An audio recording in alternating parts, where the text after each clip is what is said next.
Hello and welcome to the Easy English Podcast. I'm James.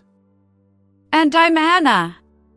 Whether you're joining us for the first time or you're a seasoned listener, thank you for pressing play today. You've just stepped into a space designed not just to teach you English, but to make you feel it. That's right!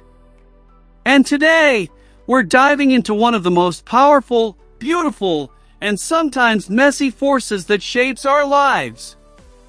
It's the invisible thread that connects us all. We're talking about relationships.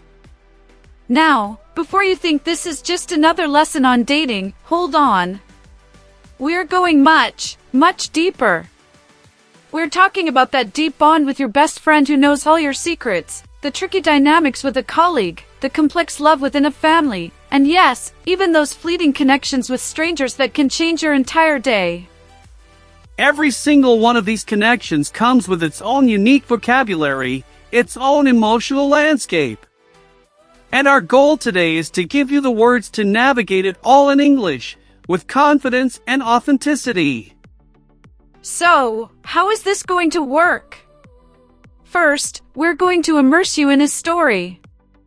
You'll listen to a conversation between two friends, Emma and Noah. This isn't a stiff, textbook dialogue. This is real, raw, and relatable English, exactly how people speak. Then, Anna and I will unpack every single gem from that conversation. We'll explain the subtle meanings, the context, and we'll share stories from our own lives to make these phrases stick in your memory forever. So, find your favorite spot. Get comfortable. Maybe take a deep breath. And get ready to unlock a new level of English through the stories that connect us all. Let's meet Emma and Noah. They're catching up over a video call, and Emma has some interesting news to share.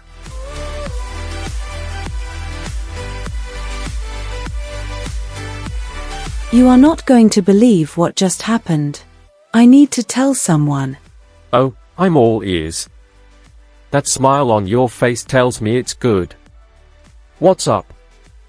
Okay, remember I told you about that new guy, Mark, from my art class? The one with the interesting tattoos and the dubious taste in music. Yeah, I remember. That's the one. Well, guess who just told me they've gotten together? Wait, what? Get out. I thought he was seeing that girl from the bakery. What was her name, Chloe? Yeah, they had been seeing each other for a few months, but he told me they fell out recently.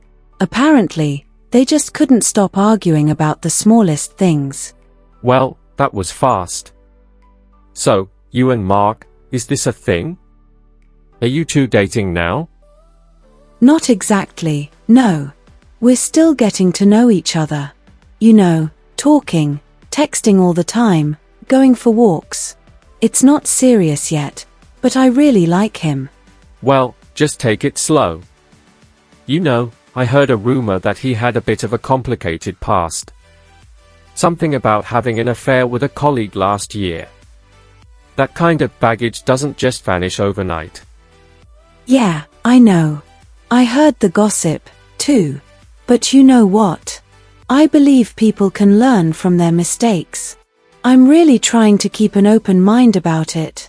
So far, the important thing is that we get on really, really well. It feels way more natural than it ever did with Liam. Oh, please. You and Liam never saw eye to eye. I'll never forget the legendary argument you two had about whether a hot dog is a sandwich. That was peak drama. Don't remind me. We fell out constantly. But with Mark, it just feels easier. He actually listens. And honestly, I can't stand it when people just look down on someone because of their past. It feels so unfair. I totally get that. People can change, especially when they meet someone who helps them grow. It's all about connection. Speaking of which, how are things with your sister? You two had a bit of a moment last week, right? We're okay. We argued again. but I'm trying to make it up to her. I sent her some flowers and I think we'll be fine. We've made up after worse before. You're a good sister. And hey, what about Ben? You and he still hang out? Oh, yeah, he's great. We get on well with each other. I wouldn't call him my best friend, but he's a good friend, you know? The kind who checks in and actually listens. He's not just a casual acquaintance. I feel like I can really trust him. That's so important. I feel the same about my mate, David. We've only known each other for a year or so, but I really look up to him. He's one of the smartest, calmest people I know, and his advice is always spot on. That's so nice. It's incredible to have people like that in your corner. It really is. Relationships, in all their forms, they just change everything, don't they?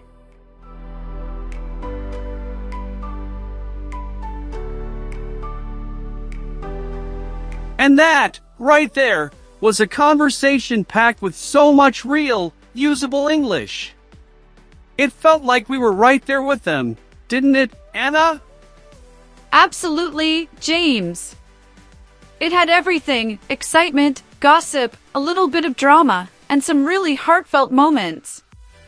And woven through all of that were the exact phrases people use every single day to talk about their relationships. Let's start unpacking them, one by one. We'll begin with the phrase that kicked everything off. Emma said, "We've gotten together." Now, this is a cornerstone of casual, everyday English. Exactly. When you say two people have gotten together, you mean they've started a romantic relationship. It's a soft launch. It implies that something official has begun, but it often comes after a period of talking, texting, and getting to know each other. What I love about this phrase is its warmth. It's not clinical like they initiated a relationship. It's the phrase you use when you're sharing happy news with a friend. You'll hear it all the time in updates. For example, did you hear? Sarah and Tom finally got together, or my parents got together at a rock concert in the 90s. Such a classic story. I remember when my best friend and her husband got together. They had been friends for years, and all of us could see the chemistry. Then one day, after a weekend camping trip with mutual friends, she called me and said, "Anna, it happened. We got together." And we all celebrated. That's a perfect example of why this phrase is so useful. It carries the emotion of the moment. But let's contrast it with the next phrase we heard, which is a bit different. Noah said, "I thought he was seeing that girl from the bakery." Ah, yes. This is a crucial distinction. Seeing someone is often the stage before you get together. It's the exploration phase. You're going on dates, you're interested, but you haven't put a label on it yet. There's no boyfriend or girlfriend title. Exactly. It's like you're both testing the waters. It's more than just friendship, but it's not a committed relationship. Saying "I'm seeing someone" is a low-pressure way to tell people you're dating, without implying it's super serious. It keeps things private and casual. I used this phrase myself a few years ago. I was going out with a guy, and we were having a great time, but it was new. When my mom asked if I was dating anyone, I just smiled and said, "Well, I'm seeing someone." It was the perfect way to describe it without making a big announcement. And you can use it in different tenses. They've been seeing each other for a couple of months. Or, are you seeing anyone at the moment? It's incredibly versatile. Now, this brings us to a turning point in the conversation. Because, as we heard, things with Mark and that other girl didn't work out. Emma said they fell out. And this, everyone, is where we move from the happy, early stages of relationships into the more complicated, real-life territory. The phrase to fall out with someone is so visual. It means you have a serious disagreement or argument that damages the relationship. It's like a crack appears in the foundation. You might stop talking, or the atmosphere becomes cold and distant. It's important to know that a falling out doesn't always mean the end forever. Sometimes friends fall out and make up a week later. But it always signifies a rupture, a moment of conflict that needs to be resolved. I fell out with a university friend once over, believe it or not, a board game. It was Monopoly. It got very competitive, things were said, and we didn't speak for a whole month. It felt so silly afterwards, but in the moment, the tension was very real. Oh, Monopoly has ended more friendships than it has started. My most memorable falling out was with a flatmate over cleaning the kitchen. It was never about that one time I found her dirty plates in the sink. It was about months of built-up frustration. We had a big argument and fell out for almost 2 weeks. And that feeling after a falling out is awful. That distance between you and someone you care about. But the beautiful thing is, pauses, and his tone becomes slightly more upbeat, relationships can heal. Which is a perfect segue into our next phrase. It is.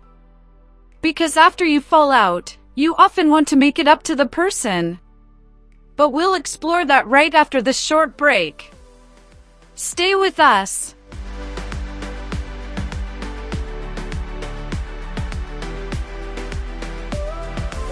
Welcome back to the Easy English Podcast. Just before the break, we were talking about what happens after you fall out with someone. And Anna mentioned the beautiful idea of making things right. That's right, James. The phrase is to make it up to someone. Now, pay attention to the structure, make it up to person. This is a powerful little phrase. It means you do something to apologize and repair the relationship after a mistake or argument. You're not just saying I'm sorry, you're showing it with your actions. Exactly. It's an act of apology. You're saying, I know I hurt you, and I want to do something good to balance the scales. For example, I forgot our anniversary, so I'm taking her to her favorite restaurant to make it up to her. A few years ago, I had to cancel plans with a friend at the very last minute because of a work emergency. She was really disappointed, and I felt terrible.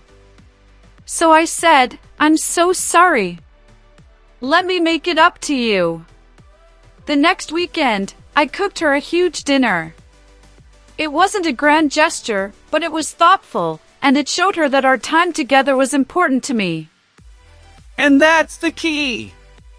It's the intention behind it. It doesn't have to be expensive, it has to be meaningful. I once snapped at my brother after a long, stressful day. Later, I sent him a simple text. Hey, I was a jerk earlier. I'm sorry. Let me make it up to you, the next round of coffee is on me. And just like that, the tension was gone. It's a phrase that builds bridges. Now, this conversation between Emma and Noah wasn't just about romance and arguments. It also gave us a perfect map of the different levels of friendship, which is something we all navigate. Absolutely. Let's chart that map. Emma described Ben as a good friend, but not her best friend, and she was very clear that he was more than a casual acquaintance. These 3 tiers are essential for describing your social circle in English. Let's start from the top. Your best friend. This is your person. Your confidant. The one who knows your deepest secrets and your worst moods and sticks around. You might have only 1 or 2 of these in your entire life. For example, she's been my best friend since we were 5 years old. I've had the same best friend, Michael, since high school. We live in different cities now, but it doesn't matter. We cannot talk for 2 weeks, and then pick up the phone and talk for 2 hours as if no time had passed. That's a best friend. That's a beautiful thing. Now, a step out from that is the good friend. This is someone you really like, trust, and enjoy spending time with. You might not share your deepest fears with them, but they're a solid and positive part of your life. You could have many good friends. I have a few good friends from my gym. We chat every time we see each other. We've gone for beers a couple of times, and I know I could ask them for a small favor. But we don't talk about our personal problems or hang out every weekend. Precisely. And then, on the outer circle, we have the casual acquaintance. This is someone you know and recognize, but you're not friends. You might make small talk about the weather if you're stuck in an elevator together. The guy who works at the coffee shop who knows your order, a neighbor you nod to, a colleague from another department you only see in meetings. Exactly! It's that person you say hi to, but you'd never call them to chat. Understanding these distinctions helps you describe your relationships with pinpoint accuracy. And it leads us to another fantastic phrase we heard. Another fantastic phrase we heard, which was when Noah said he really looks up to his friend David. This is such a positive and important phrase. To look up to someone means you admire and respect them. You see them as a role model. Maybe it's because of their character, their wisdom, or their achievements. It's about seeing the light in another person and wanting to grow in that same direction. For example, I've always looked up to my grandmother. She raised 4 children on her own while starting her own business. Or, he looks up to his older brother like a hero. When I was starting out in my career, I really looked up to a senior producer named Mr. Davis. He was tough but always fair, and he had a way of explaining complex ideas with incredible simplicity. I still think about his advice almost every day. He shaped the way I see my work. That's a perfect example of what it means to look up to someone. It's a feeling of genuine respect. But, as with many things in life, there's an opposite side to this coin.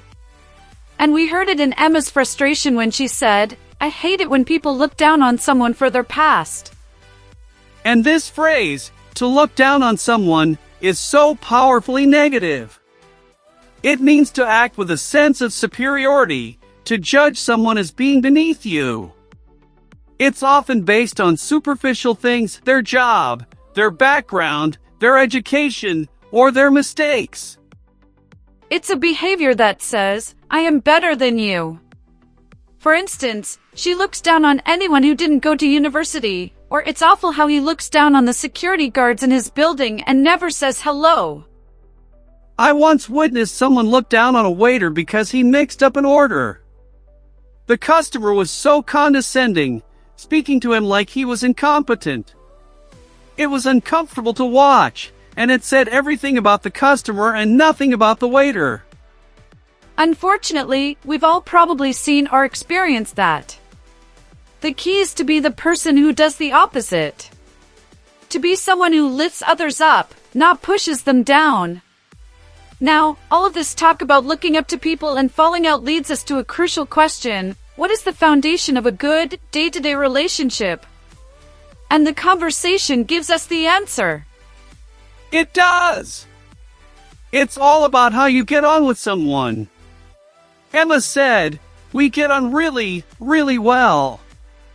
And this, for me, is one of the most useful phrases in the entire English language for describing relationships. It absolutely is. If you get on well with someone, it means you have a good, friendly, and harmonious relationship. There's a natural compatibility. You enjoy each other's company, communication is easy, and there's little to no friction. You can use it for anyone. I get on well with my colleagues. They've always gotten on well with their neighbors. It's the perfect way to describe a positive, low-drama connection. It's the grease that makes social interactions smooth. And the opposite, of course, is when you don't get on. Like with Emma and Liam, who, as Noah pointed out, never saw eye to eye. Which is a brilliant idiom that means they never agreed, they never shared the same opinion or perspective. It's a very polite and common way to say you are constantly at odds with someone. So, to recap, if you get on well and see eye to eye with someone, you found a keeper, be it a friend, a partner, or a colleague. But what happens when you need to describe that specific, close friend you do everything with? We have a wonderful, very British phrase for that. A wonderful, very British phrase for that, indeed. We're talking about your best mate. Now, you might be thinking, isn't that the same as a best friend? And the answer is, almost, but with a different flavor. Exactly. Mate is the British English powerhouse word for friend.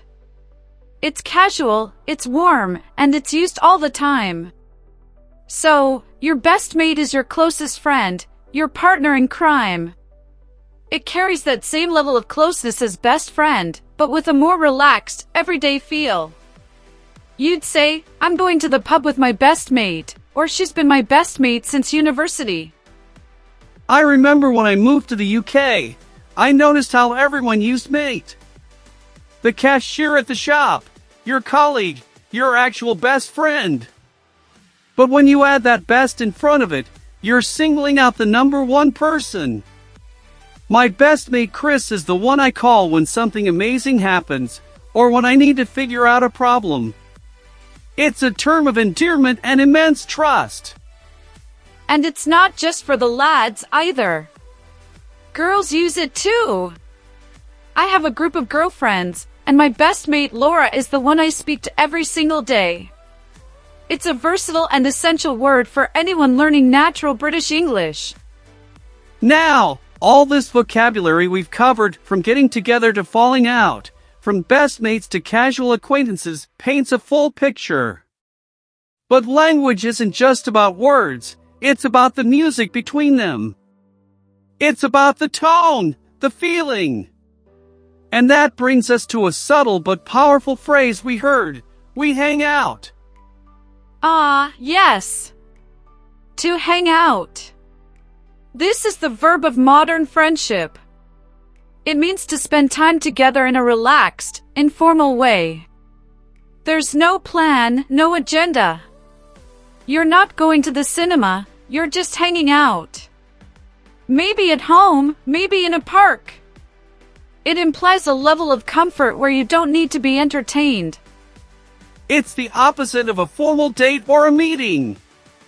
Do you want to hang out this weekend? Is probably the most common way to make plans with a friend. Emma used it when she said she still hangs out with Ben. It tells us their relationship is easy and unstressed. And when you put all these pieces together, you get a much richer way to describe your life in English. You're no longer just friends, you're best mates who get on incredibly well, you hang out every weekend, and you look up to each other. Or, you can explain that you fell out with a casual acquaintance at work, but you're trying to make it up to them. That's the power of today's lesson. It's about giving you the tools to tell your own stories with precision and emotion. And speaking of stories, we're going to end this section by revisiting one of the most human moments from Emma and Noah's conversation. That human moment when Noah asked about Emma's sister. Emma said they had argued, but that she was trying to make it up to her and that she thought they would be fine. And then she used a small, but incredibly resilient phrase, we've made up before. To make up, this is the beautiful counterpart to falling out. It's the act of reconciling, of ending an argument and returning to a good relationship. It's the hug after the fight, the conversation that clears the air. It's the relief of saying, let's make up. It really is. That verb, to make up or to make up with someone, carries so much weight. It took them a week, but they finally made up. Or, I called her to make up with her because I missed my friend. I have a core memory of making up with my best mate, Chris, who I mentioned earlier. We fell out over something stupid, I can't even remember what now, and we didn't speak for 2 weeks. It felt awful. Then he showed up at my door with a 6-pack of beer and said, "Right, this is stupid. Let's make up." And we did, instantly. That's the power of those words. And that's the ultimate goal, isn't it? To have the tools and the courage to make up, to repair the connections that matter. Because every single phrase we've learned today is a tool for connection. Getting together, seeing someone, getting on well, looking up to someone, hanging out, these are the tools for building and celebrating relationships. And on the other side, falling out, arguing, not seeing eye to eye, these are the words for the inevitable bumps in the road.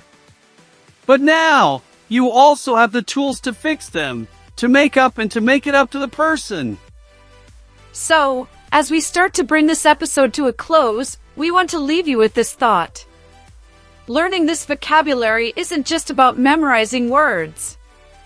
It's about giving yourself the ability to share your own stories, your own joys, and your own challenges in English. It's about connecting your inner world to the outside world, in a new language. And that is a beautiful, powerful thing. You now have a richer, more nuanced palette to paint the picture of your life and relationships for others. So we encourage you to take these phrases and make them your own. Before we go, let's do a quick, final recap of the powerful language we've unleashed today. You can now describe the start of a romance by saying people got together. You can talk about the early dating phase with seeing each other. You can navigate conflict with falling out and arguing, and you can describe the beautiful process of repair with making up and making it up to someone. And for all the people in your life, you have the perfect labels: your best mate, your good friends, and those casual acquaintances. You can say you get on well with the people you like, and that you never see eye to eye with the ones you don't. And perhaps most importantly, you can express admiration by saying you look up to someone, and you can identify judgmental behavior when someone looks down on another. That is a huge step forward in your fluency journey. We're so incredibly proud you joined us for it. Now, we have a small mission for you before our next episode. We want you to take just one of these phrases and use it this week. Maybe tell a friend about a couple who got together, or describe a colleague you really look up to. Take that first step to make this language truly yours. If you found this episode helpful, the single biggest thing you can do to support us is to hit that subscribe button on your podcast app.